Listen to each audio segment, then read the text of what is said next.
As many fellow photographers, it was during COVID times when I came across these new photographers on YouTube, such as Brian Burks, Robbie Maynard, Carl McDougall, Willem Verbeek, and Jason, aka Mr. Grainy Days.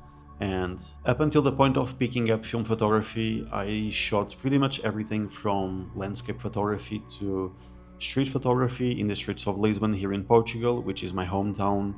And only two genres stuck with me to this day, and those are lifestyle and portrait shoots, because I just love taking photos of people.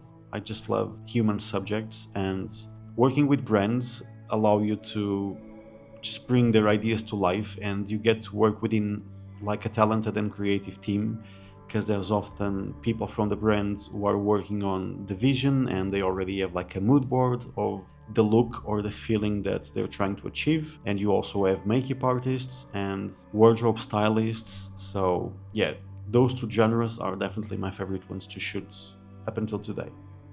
Then came the pandemic, and after watching all of this new film photography content, it was like something reset in me, and I just fell in love with the process of creating images. Like photography was like a brand new thing to me, and it was super interesting. It also made me start looking at regular random everyday scenes in a different way, and I just started shooting a lot more photos, and I don't know, I just started shooting a bunch more, and I just started going back to the basics, to the stuff that I used to shoot when I picked up my first digital camera, and it was super fun.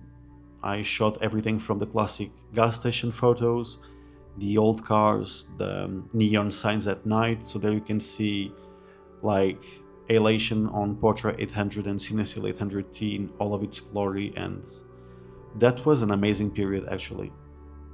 It felt great learning about all of the different film cameras and film formats that existed, and I was really deep into the film stock hole, and I just wanted to watch videos about all existing and non-existing at that point film stocks, and I just wanted to make a video on all of them at some point. I remember just wanting to do that. Since I've started shooting on film was mainly the medium that I took with me on most of my trips and outings, and whenever I go to a new location, especially abroad, outside of Portugal, that's when I usually feel the most inspired to shoot in general, and that aligned with film also making me want to shoot more and shoot everything was just a breath of fresh air, and it was super needed for my photography process.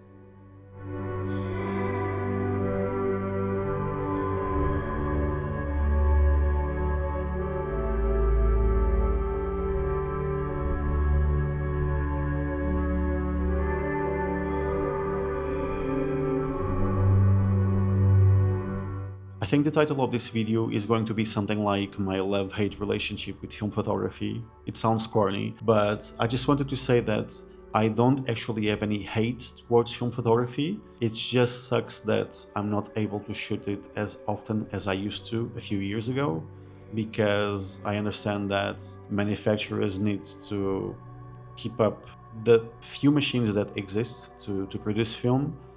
Companies have to make a profit, and then material cost keeps rising, and like, I totally get it, but the hate part of the video is just hating to not being able to shoot film as often as I would like to. Shooting film completely changed the way that I started shooting, and I know this has been said a million times, but it made me slow down, because I would go on a random portrait shoot, like a simple shoot with a couple of outfits, and I would always get home with thousands of raw files, and to be honest, only 10 to 30 final images would probably make the cut, and sometimes I would have to find not my favorite photos, but like photos that turned out good, in focus, with a good composition, and I would keep them in the final pile so that I wouldn't just select like 10, because otherwise I think it would look a bit bad.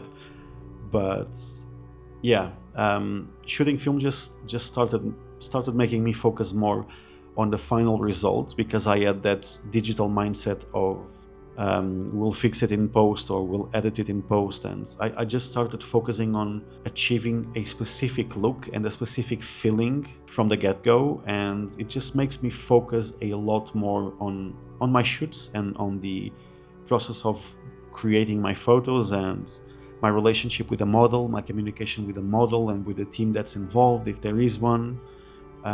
Yeah. As I mentioned at the beginning of the video, when I first started watching film photography content on YouTube, I also looked up these photographers on Instagram, and it's crazy, but I managed to create solid relationships, and I get to call a few of the people that I met through this medium, like film photography. I get to call them close friends, and I think this is incredible, and it was only possible through getting to know the film photography community, which in general is super nice, honestly. There's always someone willing to give you advice or explain something to you, or people get super passionate about talking their favorite cameras, their old cameras, specific film stocks and formats. It's like, in general, I think it's a great community.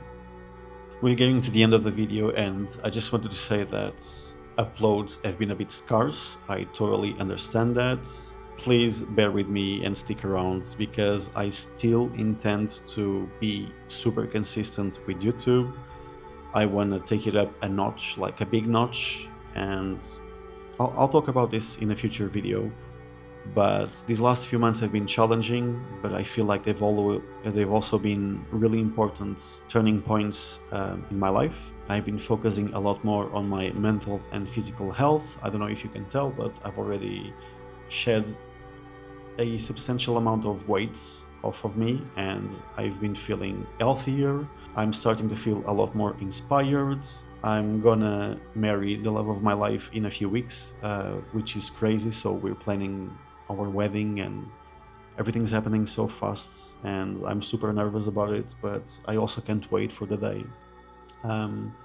Going through a lot of things at the moment, but YouTube is always on the back of my mind, and photography, which I've been neglecting so much. There's like weeks and weeks go by where I don't even pick up my cameras, and that makes me sad, but we'll find a solution in the future. Just stick around. Please drop a like in the video if you liked it. Consider subscribing to the channel if you haven't already, and let me know your thoughts about this subject in the comments. Are you still shooting the same amount of film that you were shooting when you first started? Have you adapted to kind of keep up with the prices of everything filmed by scanning at home? Do you develop your own film? Share some tips in the comments. Let's start a conversation. And yeah, that's gonna be it for today, and I hope you like this video, and I'll see you in the next one. Bye bye.